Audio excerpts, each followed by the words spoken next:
I want to thank God for granting me opportunity to serve him in his people.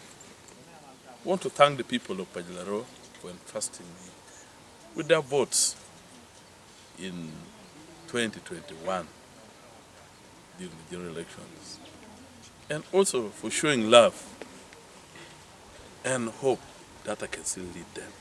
And that's why today I offered myself to be nominated by Electoral Commission. I want to thank the office of the Electoral Commission for nominating me. That is all that I can say. The coming of Mao into your political arena, many people are saying is a hard twist. From your own perspective, how would you describe? Mao is one of the candidates. Just like any ordinary candidate, there's nothing so special about Mao. Mao, in those days, was the household's name. Everyone was praising and talking well about Mao.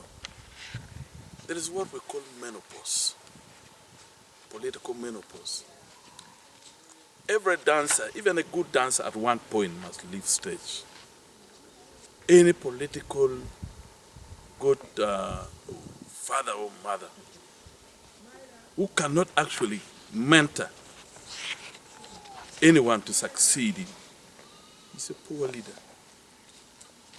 It is a disgrace, it is injustice to the Democratic Party members.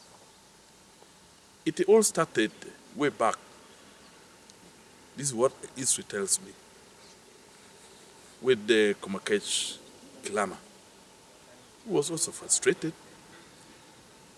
The Mwagalu Turumoi was the spokesperson for DP, was frustrated. Ukiri Christopher in 2021 was frustrated. Now the Honorable Simon Opara, who had placed his posters almost, he even applied, it is on record, that he applied to the office of the Democratic Party, that is what we were granted. He has got all the qualifications and all the requirements. He was denied, and he's coming. So, well, it is okay. We shall see. Today we have all been nominated. I look at him as any other candidate. I am the incumbent. We shall tussle it out. The voters will decide. Pajilaro will decide and who can lead them. In 2026, 2031, I still believe I am the best, and people will settle for the best. Oh, Honorable, you are now winding out your term, and still you're hopeful of going back, much as the ground seems to be very rocky with the coming of Nobat Mao and others maybe. But what hope should the people of Pechelaro still have in you? Well, before I answer that question, it should be on record that a week ago Mao called me at night that I should accept to carry the flag of DP. I asked him, what about Opara? I'd never subscribed to any political party. A priest is not allowed to join party politics, but to participate in politics. This is what our canon law states. How do you tell me it is only 5 days and you're telling me to go and pick your what? Your card, party ticket, and contest? I looked at that as a blackmail. As a blackmail, I've already printed my car, you can see. I've already printed my posters. Actually, I prayed that the Electoral Commission gives me the very symbol I used in the previous election, and they've given me the same. Which means the project of God is still moving. So he told me, you're a Catholic, and Democratic Party it belongs to the Catholic Church. So it is good. You come, I will back you up. I am a Catholic not by political affiliation. I am a Catholic by faith, and I'm practicing this faith. Though I'm a politician, but my faith cannot be compromised. Acholi sub-region, and even up to now, We are suffering, we are suffering, and we are going to suffer from political patronage. And these are the people, the godfathers, the godmothers, actually who have taken Acholi back to captivity. So what does it mean? The leaders who are going to be voted in, their rights, their integrity have been compromised. Because in the patronage kind of politics, you know, loyalty is viewed, loyalty is currency. And having an independent mind is a symbol of being a rebellious person. For me, I've chosen not to be under any political godfather. God the Father is my godfather. The people of Pajalaro are my people, are my voters. And together we shall march victorious in the forthcoming general elections. Patronage politics will make actually people to continue being spectators in all spheres. And this is this is dangerous. This is so bad. It'll be, it will be so bad for the future of actually political leaders. I've refused to be a bootlicker of any patron. And my integrity cannot be sold. My integrity cannot be compromised. At this material time, the nation is looking at leaders who are morally grounded and spiritually upright. Because whether we believe it or not, whether by nature or policy, President Museveni is going, we shall have transition.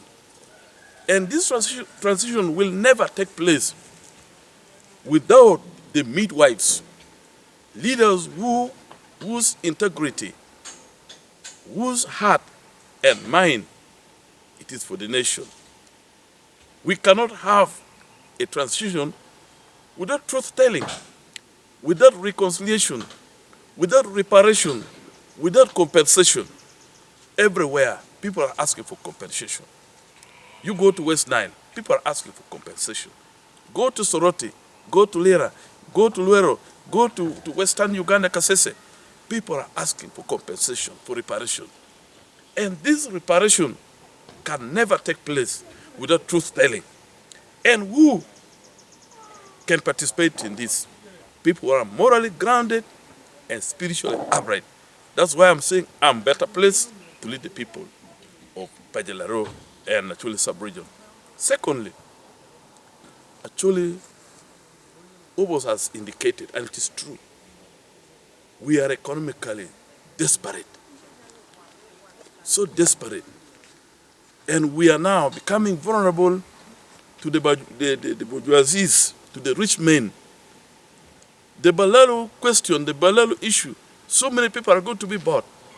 A lot of money is going to be pumped in Acholi sub-region.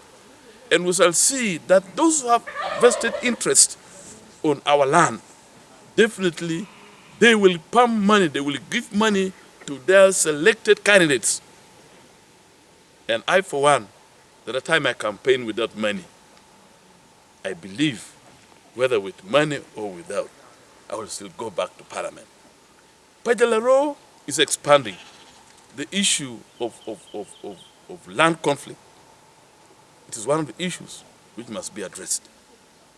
And if a leader is also part of those who are robbing, taking advantage of the vulnerability, of the poverty of the local people, then that leader is not good to lead.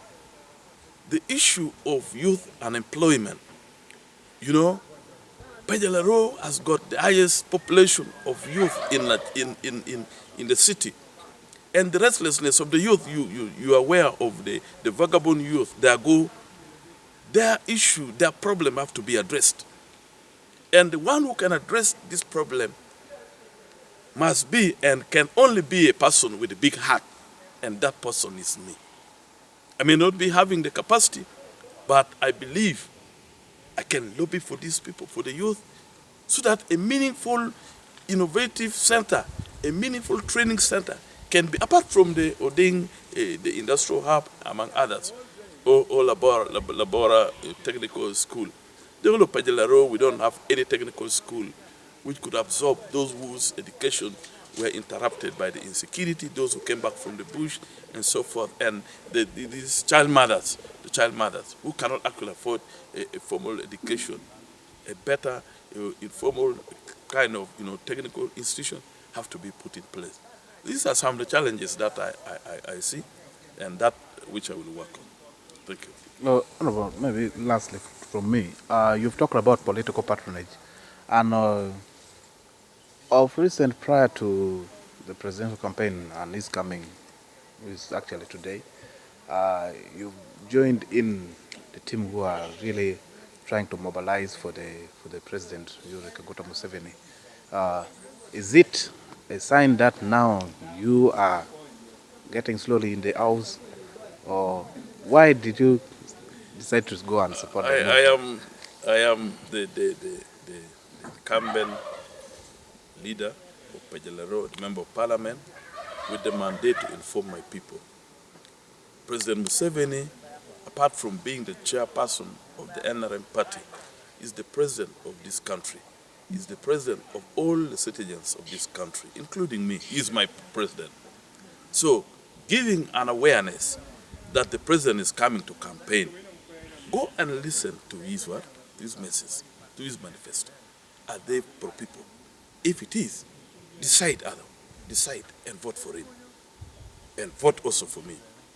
Because we cannot actually, like in the past, we cannot actually decide out of hearsay that yes, the president said he will do A, B, C, D, and that. So I told people, go in big numbers, attend his rally, listen to his manifesto, to his speech. Tomorrow you will have the right, the mandate to ask me or any leader. The president promised that he will do this, and that, and that. Where? When is that going to be fulfilled? Because the leader must have to go and make a follow-up, or raise that even on the floor of parliament. The president follows, he promised this. It is on the manifesto of the president. So we are demanding for this and that and that. And these are the situation at hand. So I did not join or mobilize people to go and tell President Museveni with a view that I will cross.